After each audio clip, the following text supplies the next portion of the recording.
दो बहनें बनी पड़ोसन।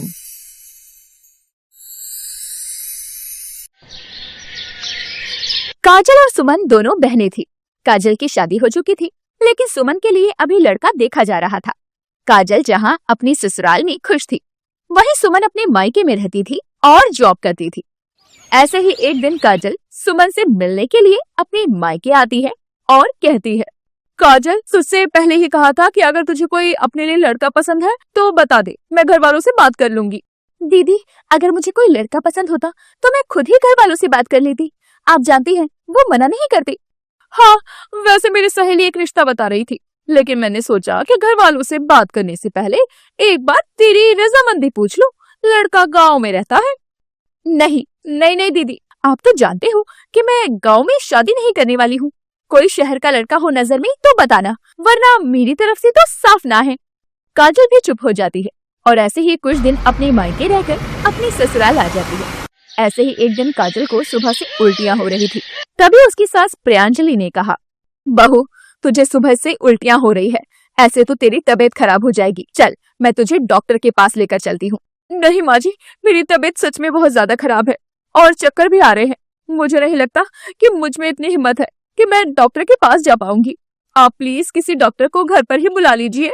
ठीक है बहू, अपने कमरे में आराम कर।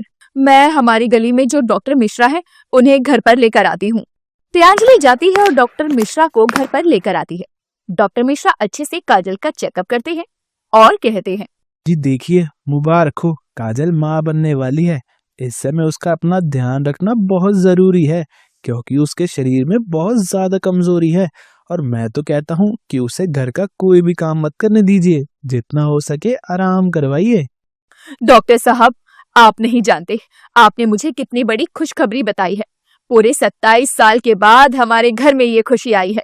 मैं अपनी बहू का बहुत अच्छे से ख्याल रखूंगी। प्रियांजलि की बात सुनकर काजल भी बहुत खुश हो जाती है। कुछ ही दिनों में घर का काम वो खुद ही अच्छे से संभाल लेती है, लेकिन वो गर्भवती थी और सारा काम ढंग से अब काजल नहीं कर पाती थी। माँ, आपकी भी उम्र हो गई है, आपसे भी घर का इतना काम नहीं हो पाता। मैं सोच रहा था कि कुछ दिन सुमन को घर बुला लेते हैं, वह घर भी संभाल लेगी और इसी बहाने काजल को भी अपनी बहन का साथ मिल जाएगा। हाँ हाँ, क्यों नहीं बेटा, ये आइडिया तो मेरे दिमाग में आया ही नहीं। वैसे भी सुमन भी तो हमारे घर की बेटी जैसी है। कुछ दिन यहाँ पर रह जाएगी तो हम सबका भी मन लग जाएगा। तो ठीक है माँ, मैं सुमन के घर वालों से बात कर लेता हूँ। अगर उन्हें कोई एतराज नहीं है तो मैं सुमन को कल ही जाकर कुछ दिनों के लिए यहाँ पर ले आता हूँ। प्रियांजलि हाँ कर देती है, जिसके बाद कुंदन अब काजल और सुमन के मायके में बात कर लेता है और सुमन की माँ इजाजत दे देती है। अब सुमन अपना सारा सामान लेकर कुंदन के साथ अपनी बहन काजल के ससुराल में रहने लगती है। ऐसे ही एक दिन जब घर में सब लोग आराम कर रहे थे, तभी दरवाजे पर कुंदन का पड़ोसी अमन आता है। जैसे ही सुमन दरवाजा खोलती है तो अमन सुमन को देखता रह जाता है और अपने मन में सोचता है, कितनी सुंदर लड़की है ये, बिल्कुल किसी अप्सरा की तरह। यह इस घर में क्या कर रही है? यह कहीं कुंदन की पत्नी की बहन तो नहीं? जी, आप किससे मिलना चाहते हैं? मैं कुंदन से मिलने आया था। मैं उनका पड़ोसी अमन हूँ। उन्हें एक पार्सल देना था जो शायद गलती से मेरे घर आ गया था।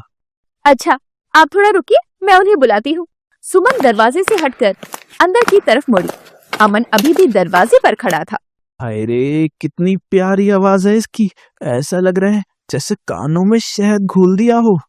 तभी कुंदन सीढ़ियों से नीचे उतरते हुए दिखाई देता है। अरे अमन, क्या हाल है भाई? आओ, अंदर आओ।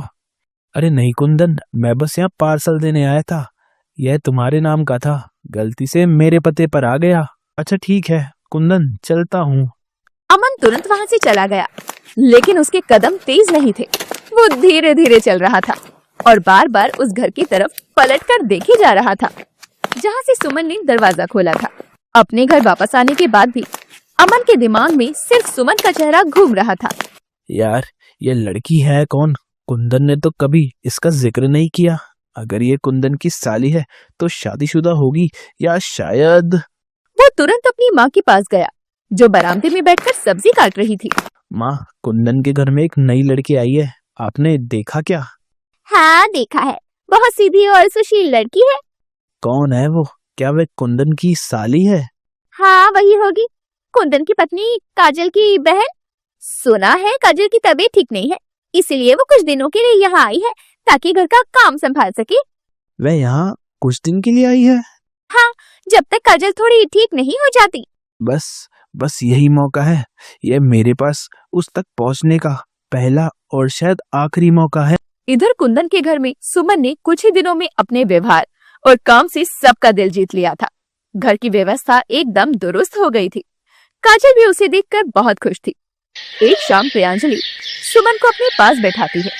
सुमन, मेरी बच्ची, तूने तो घर के काम को संभाल लिया। जब से तू आई है मुझे और काजल को कितना आराम मिल गया है। तू तो इस घर की लक्ष्मी है। माँ जी, ये घर मेरा भी तो है और दीदी मेरी बहन है, मुझे उनकी देखभाल करना अच्छा लगता है।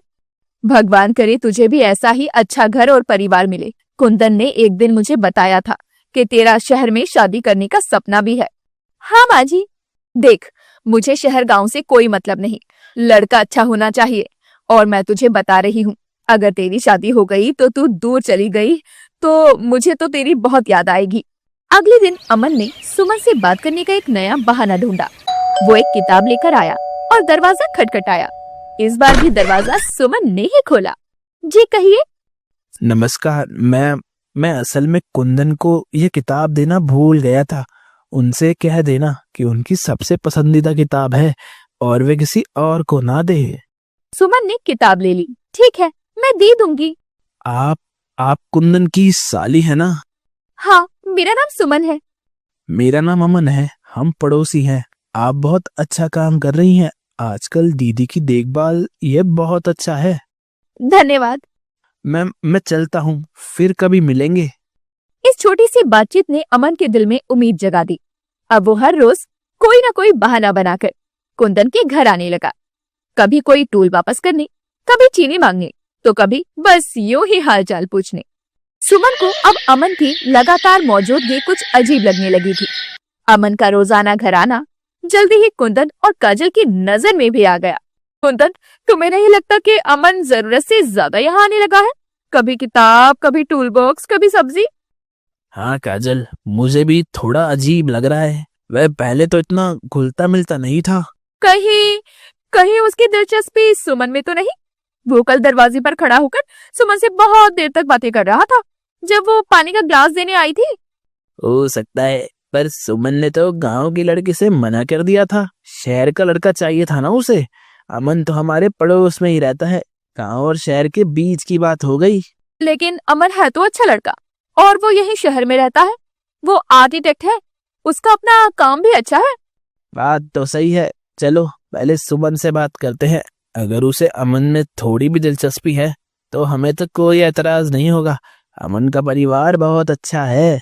शाम को काजल ने सुमन को अकेले में बुलाया। सुमन, मेरी बात ध्यान से सुन। तू जब से यहाँ आई है हमने देखा है कि अमन तुझसे मिलने बार बार आ रहा है। दीदी, वो तो बस क्या बस? देख, मैं तेरी बहन हूँ, सीधी बात बता, क्या तुझे अमन पसंद है? सुमन ने अपनी नजरें नीचे झुका ली और धीरे से कहा, दीदी, वो जब भी आता है तो मेरा मन बहुत बेचैन हो जाता है। वो अच्छा इंसान लगता है और सच कहूँ तो मुझे उसका बार बार यहाँ आना अच्छा लगने लगा है। कमाल है, तू गांव वाले लड़के के लिए मना कर रही थी और अब पड़ोसी के लिए हाँ कर रही है। दीदी, अमन शहर में ही तो रहता है ना, और उसकी सोच भी तो शहर वाली है।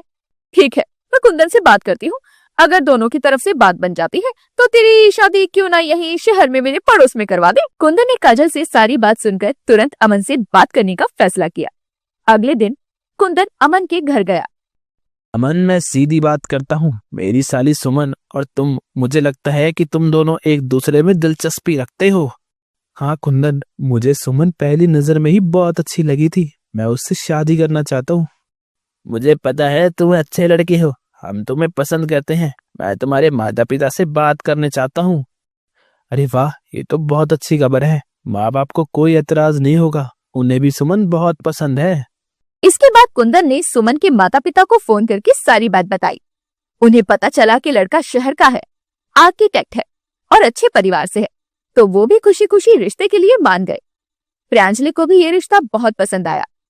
कुछ ही हफ्तों में दोनों परिवारों ने मिलकर शादी की तारीख तय कर दी। शहर के एक बड़े गार्डन में धूमधाम से शादी का समारोह रखा गया।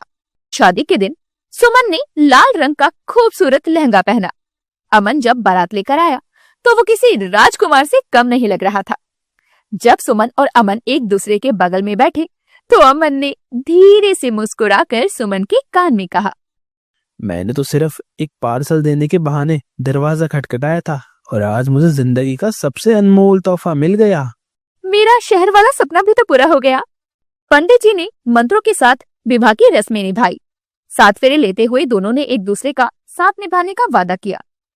काजल और कुंदन दोनों अपनी बहन और दोस्त की शादी देखकर बहुत खुश थे। प्रियांजलि भी बहुत भावुक थी। पूरी 27 साल बाद उनके घर में 2 खुशी आई थी। एक तो बहू मां बनने वाली थी और दूसरा बहू की बहन की शादी हो रही थी।